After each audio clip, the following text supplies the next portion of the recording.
Well, it's a pivotal moment for Asia's giants. Prime Minister Narendra Modi meets President Xi Jinping today in Tianjin in just a couple of hours.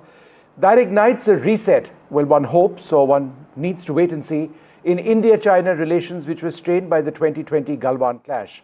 As US tariffs batter Indian exports and as tensions with Washington escalate over trade and geopolitical rifts, this SCO, or Shanghai Cooperation Organization Summit, offers hope for economic revival, enhanced trade, and possibly LAC de-escalation. That's right. The two countries have already been making very cordial noises towards each other, unprecedented, especially in the last 5 years. Remember that the two countries still have many divisions worth of army strength still massed along their eastern Ladakh border. And yet the two leaders, for the first time since 2019, but more importantly, for the first time, Vishnu, since the Galwan clash that you and I tracked from the ground in Ladakh, will be meeting. And the context, of course, for all of that is the huge trade and tariff turbulence that has been made possible thanks to the one and only Donald Trump. Modi's first China visit in 7 years. He landed yesterday, signals a very bold step toward collaboration in tech, investment and sustainability. With stable ties crucial for global peace, the world watches as the tiger and the dragon attempt to chart a unified path forward that nobody would have thought possible maybe a month or two ago. You know, as we go forward in our programming, and this is important for our viewers, and it's important that Shiv and I remind ourselves of this, there are two words we need to remember. One is disengagement and one is de-escalation. They don't mean the same thing, but one leads to the other. So when we're talking about disengagement, it means soldiers from either side actually moving away from their frontline positions because they're eyeball to eyeball still in many parts along the line of actual control. De-escalation is a larger process. Whether it means that they move 150 kilometers behind, whether there are larger changes on the ground, and whether that is working towards delimiting, or in other words, marking out the boundary between India and China. So disengagement, they move away slightly.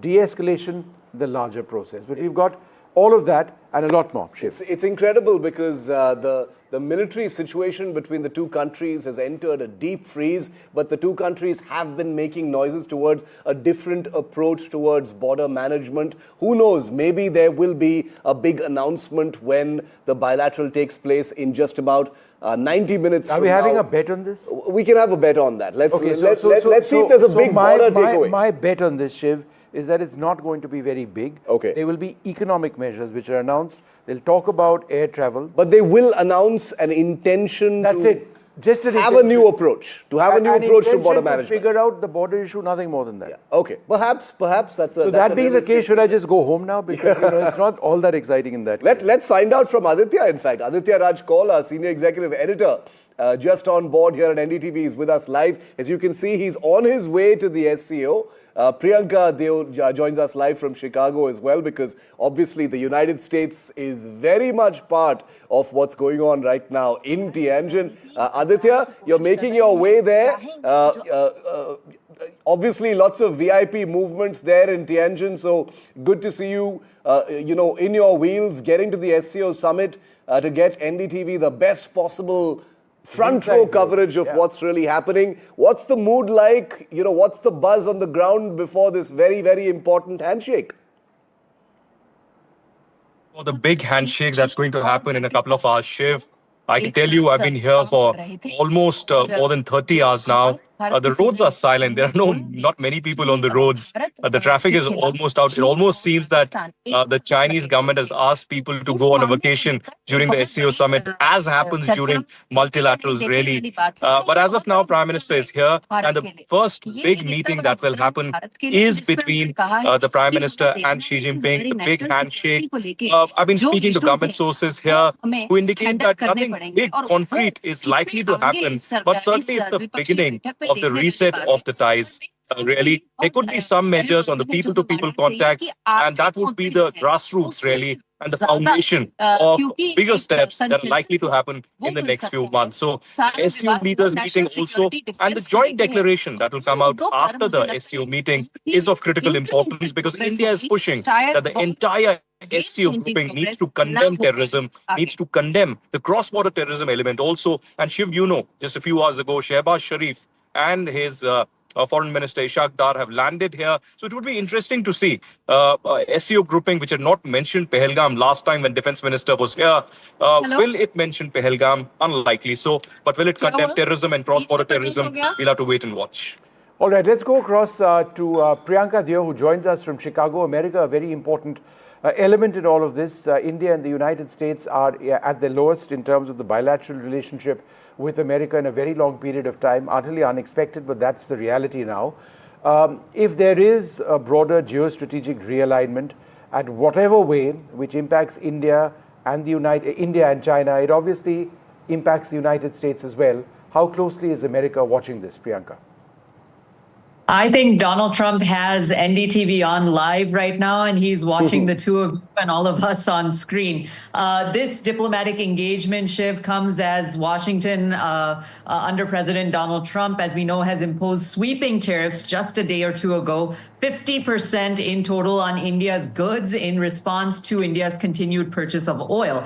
Now, as Modi seeks to ease bilateral tensions with China, I think he's going to discuss a couple more things in addition to what Vishnu said. He is going to talk about resuming pilgrimages. He's going to talk about hiking visa facilitation. He's ultimately and simultaneously ensuring that India's strategic autonomy, emphasizing trade, connectivity, and sovereignty, remains in place. Yeah. Now, how might Donald Trump respond to this? I would expect a very theatrical and a mixed reaction. He'll likely denounce this rapport between Modi and Xi and Putin, for that matter, as a betrayal of U.S. interests, using his Truth Social platform to amplify his rhetoric. He'll also kind of push his America First trade posture, but there's very little that he can do, because this is one of the few times that India, China, and Russia are sitting at a table where the US and the EU are not present. So I have a feeling that he is watching nonstop. And let's not forget that phone call that Prime Minister Modi received from the Ukrainian president yesterday. In the middle of all of this, in Tianjin in China, the Prime Minister gets a phone call from the Ukrainian president, and that has set tongues wagging. Aditya, what was that like? You were right there when the Prime Minister got that call. That conversation was unexpected. We didn't know it was going to happen, but it's added a very interesting, tantalizing sort of aspect to what's going on there in Tianjin.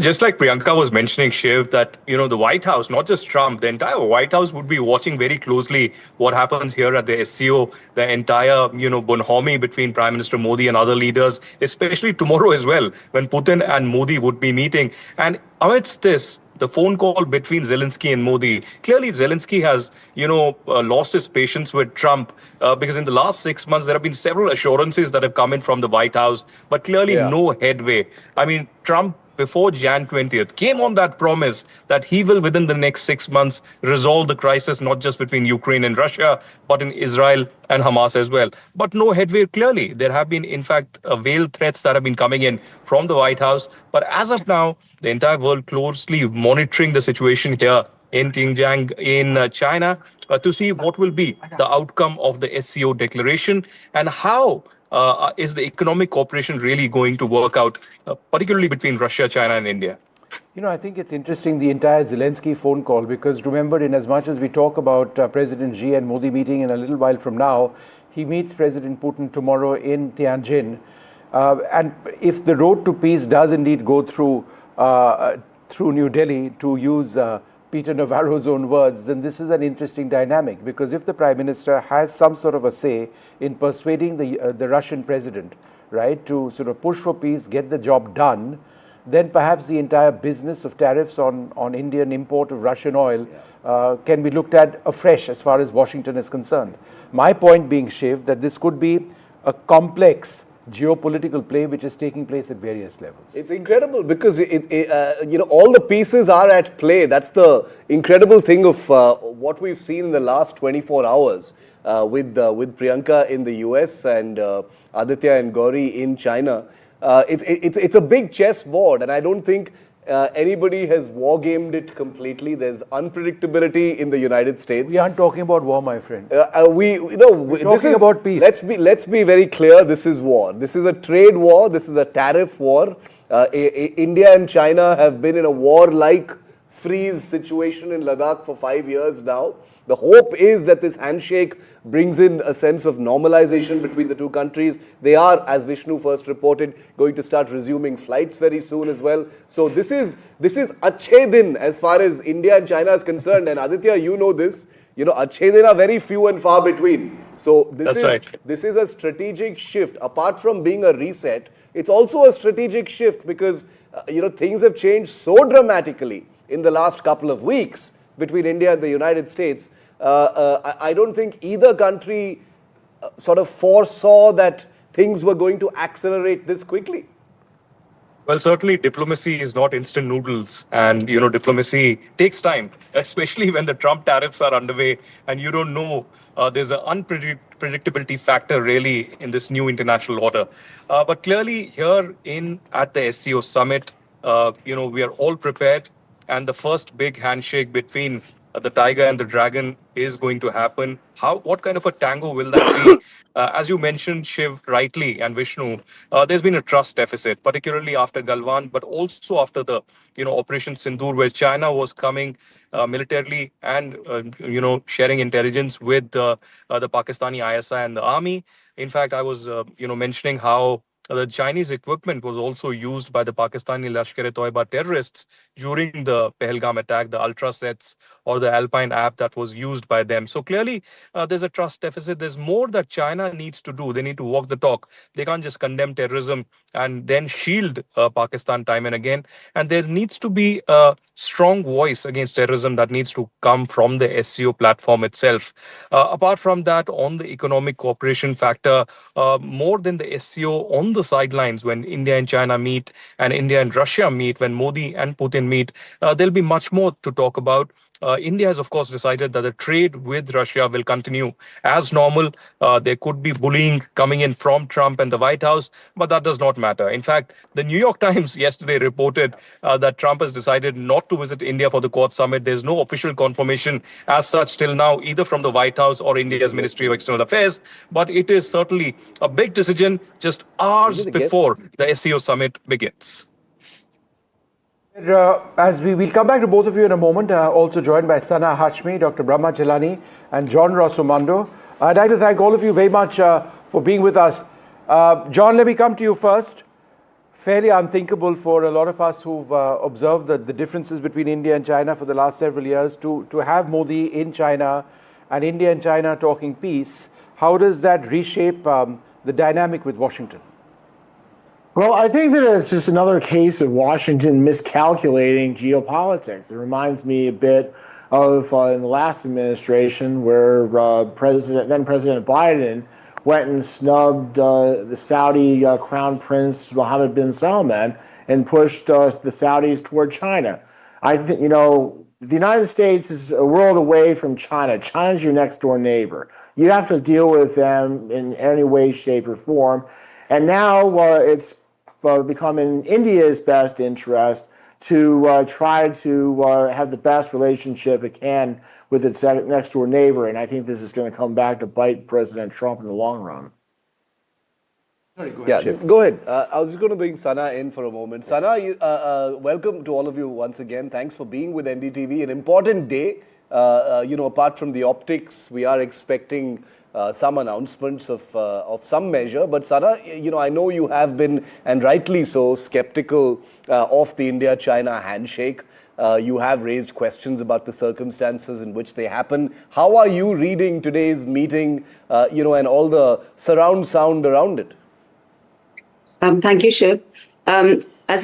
Of course, I think there is a lot of misperception about what the visit is. But I think we need to agree on one thing, that this is a milestone development. This is happening after 7 years. And of course, this has been happening, the ongoing rapprochement and this attempt to normalize ties. It has been happening since 2020, since after the Galwan clashes, in fact. So I think that a lot of countries are really linking this with what is happening between US and India. And I think India's agency is never taken into account. And as John also mentioned, that India has all the rights to normalize ties with neighboring countries. And, no one really wants to have a dispute with a country like China. But I think we need to really be not so optimistic about what is going to happen to India-China relations and what are going to be the prospects of the relationship. As in, I feel this is just the first step towards normalizing. I won't even call it a reset. It is just a tactical thaw as of now. And we have to see what concessions is China actually willing to give us. I'm not very hopeful on that. I think we have seen this movie before. But I think what we have to keep doing is to perhaps keep engaging China, but we have to do it on our own terms. Dr. Brahmachalani, both you and I have been deep skeptics of the relationship with China. Not skeptics, we felt that the concerns we have along the line of actual control, I mean, there's so much evidence of Chinese territorial grabs, Bhutan, the northeast of India, the Ladakh frontier, and now we're trying to make peace with them. I know you would have words of caution, but in any of this, is there any aspect of this that you're optimistic about? Well, first, I think, and this is not criticism of the coverage of this SCO summit, but with every summit, the coverage in India tends to be a bit gushy. And no, you're right. You're true. Absolutely true. Go ahead. And yeah. And for example, now we're talking about the handshake between Xi Jinping and Narendra Modi, as if this is the first time they're meeting since the events of 2020. In fact, this is a follow-on on their big meeting in October last year in Kazan, Russia. That's where Modi's Reset 3.0 began. So this is Reset 3.0. The Reset 1.0 of Modi began soon after he became the Prime Minister in 2014 when he hosted Xi Jinping. Xi Jinping was the first important foreign leader he hosted after becoming the Prime Minister. And as you know, Vishnu, that Xi Jinping came to India with an unusual gift, an Chinese incursion into Chumar. Yeah. Yet Modi persisted in seeking to normalize relations with Beijing. But this led to the Doklam standoff, and within weeks of the disengagement on the Doklam Plateau, China captured almost the entire Doklam Plateau. Then came Modi's Reset 2.0, which led to the Wuhan summit and the Mahabalipuram summit in India. In fact, in Mahabalipuram, Xi Jinping, in the presence of Modi, said that the idea of Wuhan summit and Mahabalipuram summit, that idea came from Modi. So now we are on Modi's Reset 3.0, which began in Kazan, Russia. So if you look at the broader context, what's happening now, today and tomorrow, is only a continuation of Modi's efforts since 2014. He has been committed to resetting the Sino-Indian relationship.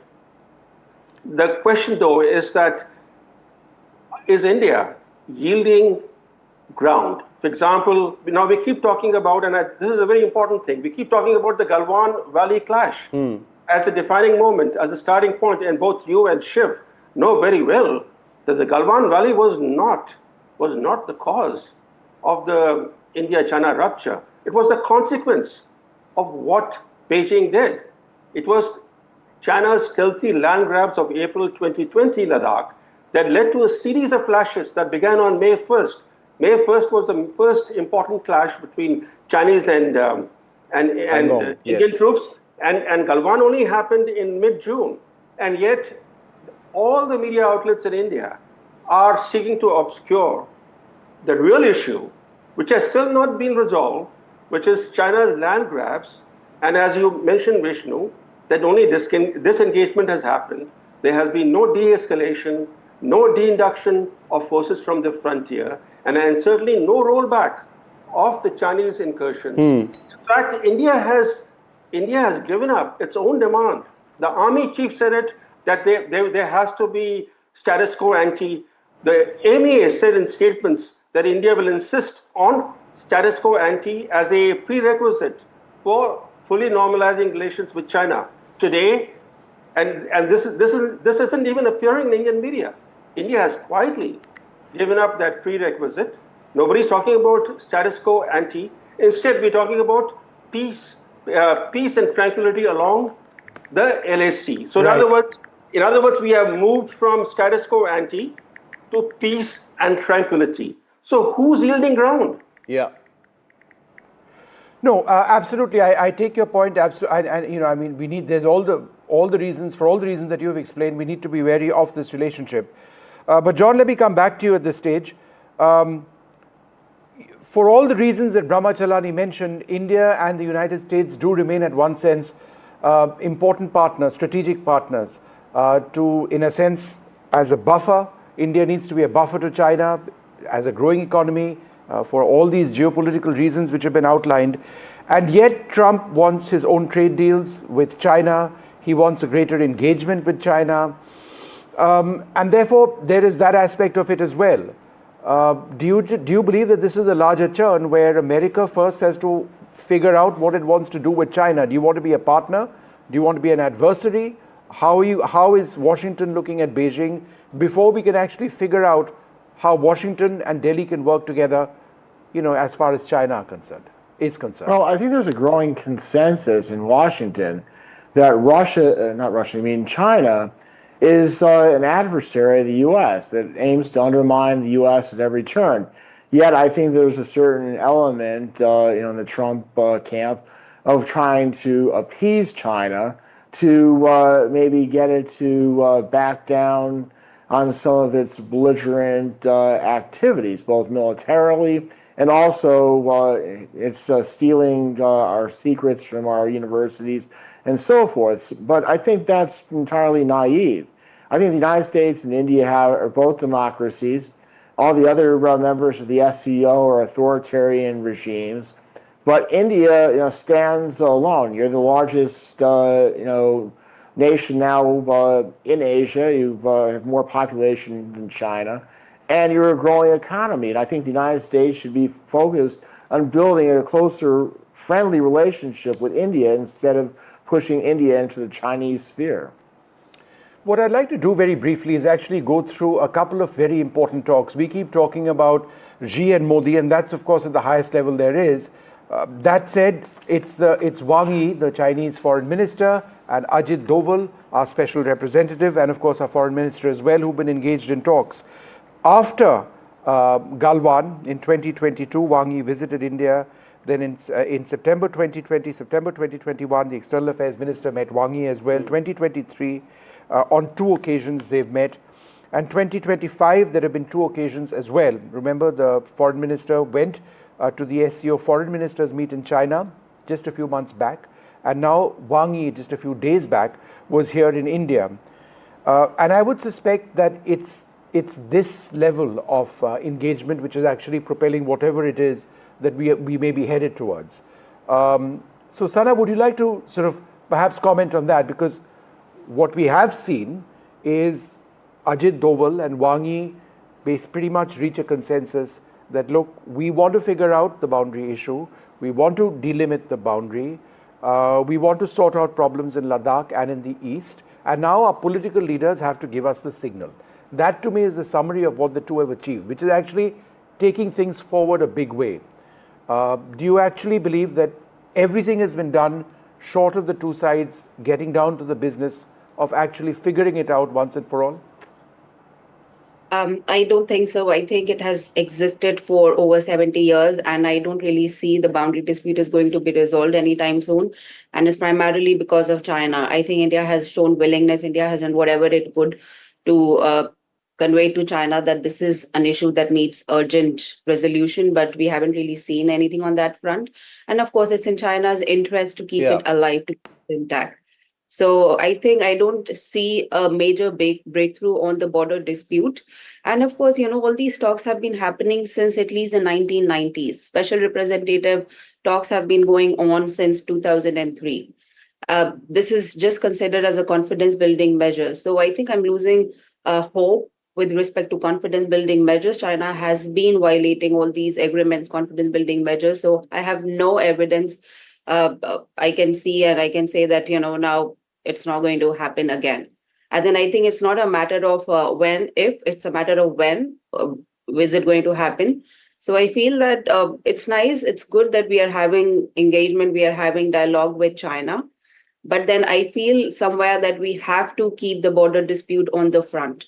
We cannot afford to have the border dispute on the back burner again. Otherwise, we are just living the same story. We are doing the same thing all over again. Right. And I think we talk about India's status, it Yeah. is just not interest to do the same thing all over again. Shiv, can I make a Yeah, point? yeah. I would suggest that when we see President Xi and Prime Minister Modi meeting a little while later on, it's not going to be that euphoric, shaking hands and hugs Yeah. and all of that. That's Modi's style, right? The photo op. I would suggest it's going to be much more formal, Yeah, yeah. polite, dignified, and that's it. Yeah. Because I don't think Delhi knows fully well you don't want to get ahead of yourself. Correct. There's too much baggage over there. Yeah. No, I want to take it forward. I wouldn't second guess, the Prime Minister or the diplomatic machine either on China, especially in the context of what has happened in the last 5 years. I agree completely with Dr. Chelani when he says this is Reset 3.0 and that this is a continuation of what happened in Kazan and the handshake there. But let us not play down the fact that what Trump has done in the last couple of weeks has shaped the quality of this engagement. It's not just another India-China engagement. He has completely revamped, shaped, accelerated, catalyzed, whatever you want to say. I don't want to overstep there as well because